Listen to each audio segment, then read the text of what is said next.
Hello, and welcome to FilmSlam Stream's post-film conversation for Shot Down. My name is Eric Siler, and I'm a professor of film, media arts, and communications, as well as moderator for this conversation. We're very pleased to be joined by the producer and the subject in the film Shot Down, Steve Snyder. Hello, Steve, and welcome. Well, thank you very much. I'm glad to be here, Eric. It is great to have you and have you here for this really interesting film.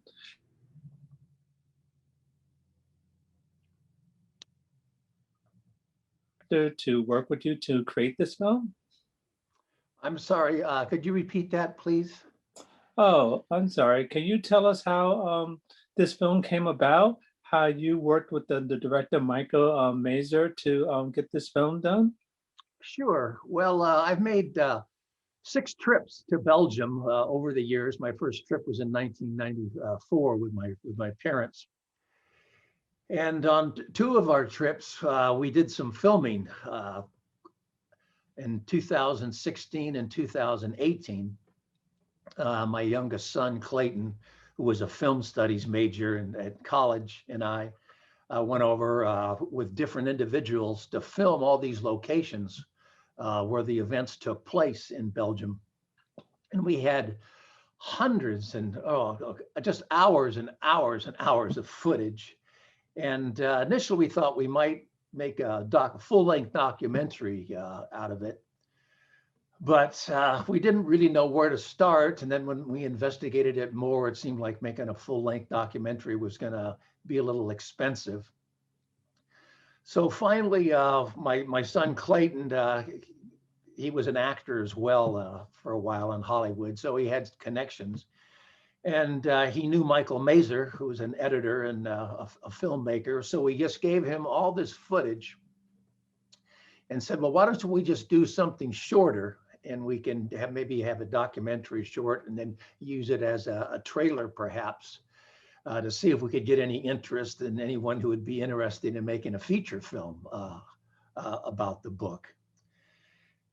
And so we gave this to Michael, and then he came back with this 13-minute documentary short, which was the end result. And I was really astounded by what he did, because I had no idea exactly what he was going to do. Most of the footage in the film was of me talking, but then I provided Michael with a lot of photographs we've taken over the years.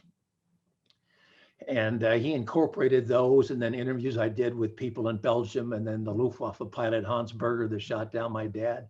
And he did a fabulous job. I thought, I go to a lot of film festivals, and so I see movies and documentaries, and I thought, well, I think this is just as good as some of the things that I see in film festivals. So I go, I'm going to enter it into film festivals and see what happens. And it's done pretty well, and it's been an amazing experience. Indeed, it's great that you decided to bring this book to life. Even more people are probably exposed to it. So let's get to one of the parts of the story. You meeting Hans Berger. Tell us, how did that come about, and why did you want to meet him? Okay. Oh, well, all my dad knew, and all the U.S. Air Force military knew, was that my dad's B-17 bomber was attacked by 2 German fighters, Focke-Wulf 190s. And that's all I thought I'd ever know. It didn't even dawn on me when I was starting my research to try to find him, because I thought it'd be impossible. Most likely he died in the war, or it's 50 years later, he probably passed on. Good chance that he passed on by then. And then I can't speak German. But one day my wife just casually said, well, why don't you try to find the German pilot that shot down your dad's plane? And at the time I thought it was a foolish idea. She's naive. She doesn't know what she's talking about. But like a good husband, I did what she told me to do. And I went on Google and just put in trying to find a Luftwaffe pilot, and a couple forums came up, which I joined. And I posted an inquiry because I knew the day that my dad's plane was shot down, the time of day and the location. And in a week, 2 guys got back to me, one from Belgium and one from England. And on that day, there were 12 B-17 shot down, and the one that was shot down south of Chimay, Belgium, which was just north of the French border, was shot down by Hans Berger. And he became a translator after the war, so he speaks perfect English. The man from Belgium who contacted me, he was a Luftwaffe historian, had written a number of books about the Luftwaffe, which is the German Air Force. And he knew Hans from his research. And so he contacted Hans and asked Hans if it would be okay if I contacted him about this book that I was writing. And Hans said, okay. And I was so elated and so excited to find Hans. And then I found out that at the same time that Hans shot down my dad's plane, the gunners on my dad's plane shot Hans down. They actually shot each other down, which is amazing. And Hans bailed out and he made it through the war. And for the book, I just interviewed him over the telephone and through email. It wasn't until after I wrote the book that I actually met Hans in person a couple times. Yeah, but you just said you were elated. But this is the man who shot down, could have killed your father. Why were you elated to find him? That's a very good question. And I get asked that quite frequently. You know, people say, well, don't you hate this guy that shot down your dad's plane? But really, in essence, he was pretty much just like the American airman. He was 19, 20 years old, just a young guy fighting for his country, trying to do a job and trying to stay alive. And I felt a personal connection with Hans because World War II was the defining moment of my dad's life, probably for any man who fought in World War II. There was nothing that could surpass that. And at one point in history, one point in time, my dad's path and Hans' path, crossed. So Hans is part of my dad's story, part of my dad's life. And so I felt a real, connection to him, and we've become friends. He said it was unfortunate that they had to be shooting at each other, but that was war, and that they were there to do. So no, I have nothing but positive feelings about Hans, and it's been wonderful going to Munich, Germany, where he lives. So what was Hans's reaction? Was he a little bit leery, a little bit cautious? Because he might think, okay, are you here to finish the job? Well, I did bombard him with questions because I wanted to, find out all this information that I could. And at one point he goes, Steve, you're asking me a lot of personal questions and I really don't know you very well. But, over time I built up his trust, and so it was okay. Since I first talked to him, now he's a little hesitant the older he gets to talk about the war, because it brings back a lot of bad memories. Almost all of his pilot friends were all killed in the war, and he had family that was killed in Germany during the war. So it does have bad memories, and he has quite a story. After the war ended, all the German military men had to go back to their hometowns. He was from Dresden, which was controlled by the Russians in East Germany.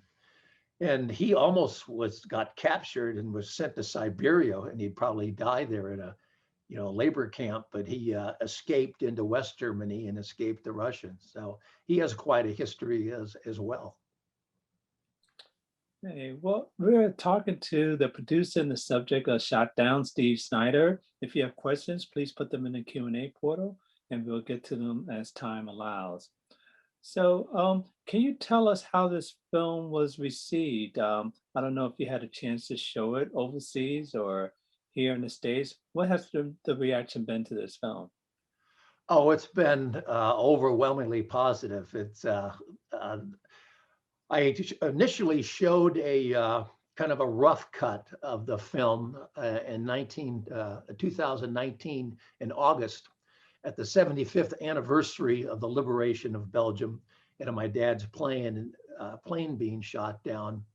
there in southern Belgium. About 25 relatives of my dad's crew, we went over for the anniversary celebrations. And then there's an organization there in Belgium called the Duty to Remember Association that has erected a number of memorials in the area to honor events that took place in liberating the country from 4 years of Nazi Germany occupation and oppression. And we had a dinner one night, and so I kind of premiered the film there, and brought tears to a lot of people's eyes. And then entered into the various film festivals. It's unfortunate that my timing on this film coincided with the COVID outbreak, coronavirus outbreak. So all the film festivals last year that it was shown in were all shown virtually, and I wasn't able to attend those in person and do Q&As and get personal feedback. But it's been very positive. It's a lot of people tell me when they watch it, it does bring tears to their eyes, but it's been very gratifying, and I just hope more people can see it. I hope so too. Such an important history lesson. Another aspect of the film that was very interesting was that after your father was shot down, he went on to join the French resistance to fight against the Germans. I mean, he could have had a perfect reason to, come back home and possibly be a war hero. Well, why was it that he decided to go and join the French resistance? Well, that's a great question too, Eric. After his plane was attacked, two of the crew, a B-17 had a 10-man crew, two of the crew members died in the plane. The other 8 airmen were able to bail out. And when my dad bailed out, he came down into some trees, and his parachute got hung up on the branches, and he was dangling 20 feet off the ground and couldn't get down. But fortunately for him, a couple of young Belgian men, Henri Franken and Raymond Dervan, came to his rescue before the Germans could find him. And then after that, he was moved from place to place to place, being hidden by various Belgian people. But finally, he got tired of hiding. He was almost discovered by the German secret police, the Gestapo, on several occasions. And it was very stressful for him. After all his planes attacked, it's on fire. He comes down in a foreign country, has no idea where he is, and he's being helped by total strangers. And any of these people could be a collaborator and turn him over to the Gestapo. And on June 6th, when the Allies invaded Normandy on D-Day, word filtered up to where he was staying in Belgium that occurred, and he wanted to get back into the fight. Unlike most airmen, he was in the infantry for a year before he went into the Air Force, so he knew how to fight on the ground. But like you say, the smart thing or the safe thing to do would have been for him to just stay hidden and stay in hiding with the Belgians and just wait for the US armies to come up through France after D-Day. Because joining the French resistance was extremely dangerous. He could have died in the fighting, and if the Germans had captured him, he would have been shot on the spot as a terrorist. But he felt it was his duty to get back in the fight. That there were soldiers and airmen still fighting, risking their lives, and he felt it was his duty. I doubt if I or many people would have done that. The courage and bravery that he had to decide to fight with the French resistance is kind of mind-boggling, but that's what he decided to do. And so he fought with the French resistance against the Germans for a couple months before the US armies did finally come up through France after D-Day, and then he met up with them and made it back to England. So, there was several instances or stories in the book about encounters that he and the French resistance group, there are about 20 in the group that he fought with, had against the Germans. So amazing. But all those guys who went to fight in World War II showed amazing bravery and courage to fight for our freedoms that we enjoy today. Let me get a little more personal. Your dad was definitely an inspiration. how did he inspire you in your life? What has he done to make you the person you are today? Oh gosh, um, I loved my parents very dearly. They both died in 2007. They were extremely loving, devoted couple. They were great examples of what a happy marriage should be. They were devout Christians, which I am. Just set great examples. My dad, he was kind of, my sisters and I compared him to John Wayne. He was kind of a no nonsense guy. He was a big guy, a rugged guy, but a loving father. He coached my little league teams. We spent a lot of time together, and he instilled in us, to be strong, have strong character, to build, strong morals. Just the honesty to be a good citizen and to work hard. He just instilled all those principles that really all those people, that during that time, I think they are the greatest generation and instilled and tried to preach to their children, made me do chores, even though, you didn't want to do them. And so he was just a great example of a fine man, a fine Christian man. So I've tried to, use that in my life. So I was very blessed.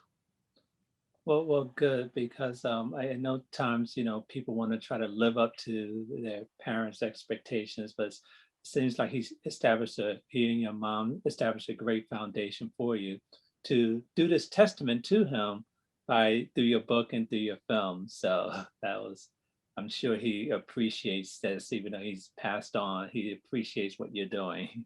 Yes, it's unfortunate that I didn't decide to do all this while he was still living. He would have been amazed by it. I'm kind of amazed by it. It's really changed my life since I've written this book. It's a whole second career now, because except for last year with the coronavirus situation, in most years I travel all over the United States, attending air shows, signing copies of my book, and I do a lot of presentations to all sorts of groups all around the United States. So that's beginning to come back a little bit now, but it's my motto is it's our duty to remember the air war over Europe, World War II, to honor the men who fought it, and to try to educate the public about it, especially younger generations, because the end of World War II was 75 years ago, and it's fading in people's memories, and we have to try to keep those memories alive, and the sacrifice that those people made, as I mentioned earlier, to fight and preserve the freedoms that we enjoy today, that so many of us, just take for granted because we've always had them. Absolutely. And this is a commendable thing that you are doing. Some people might say, oh, he's just trying to, capitalize on his father, what he's done. But this is done all out of sincerity and done out of, like you said, educating people to history. And I just love your approach to this. And I, wish you, the best as you continue to educate people. Well, thank you. Yeah, it's become my passion. And, the book is just not about my father, but it's about what happened to each member of the crew, because something different happened to each guy. 5 of the men came back, but 5 of them did not. And also it's about all those courageous Belgian people that risked their lives trying to help my dad and other members of his crew, who, because if the Germans, the Gestapo found out about it, those people would have been arrested, tortured, and either sent to concentration camps or shot. And some of the people who helped my dad and other members of his crew did meet that fate. So it's really bigger than my dad. It's about all the men who fought in the 8th Air Force, all the people who fought during World War II. And as you say, it's I didn't write the book to try to make money. If you're an independent author, you're not going to make a lot of money. You have to be a famous person to make a lot of money writing a book, to get that exposure. But I just feel so strongly and keep passing that message out and trying to educate people that it just became my kind of life's work, I guess you might say. Life's work, absolutely. Before I let you go, last question is the day you and your dad went to Belgium, I know he was treated like a celebrity. Take us back to that time. What was it like for you and for your father? It was pretty incredible. My dad had made a couple trips to Belgium prior to that. In 1989, they erected a memorial to my dad and his crew in the little village of Mackenoise, Belgium, near where the plane came down. And in 1994, it was the 50th anniversary of the liberation of Belgium and my dad's plane going down. So my parents asked me if I would accompany them to the ceremonies. They were getting a little older. Um, and so actually, my wife and I, and then my other sister Nancy, accompanied them to the ceremonies, not knowing what we, really to expect. But that's when it became personal for me, because I saw all these places and locations where my dad stayed, these houses and farms where my dad was hidden. Met one of his helpers that hid him, and then just saw the respect and the gratitude of the Belgian people toward my dad. It was, I get goosebumps just talking about it now. It was he could not have been treated any better than the president of the United States. It was just a wonderful feeling to be there with him, to get that recognition, but also go around and kind of walk in his footsteps when he was serving during World War II. So that was very, very meaningful.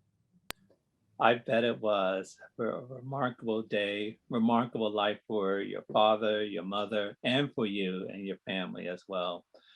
Well, Steve Snyder, producer and subject and shot down, thank you very much for joining us today. Well, I'm delighted to have been here. Thank you for the interview, and I appreciate it very much. You're quite welcome.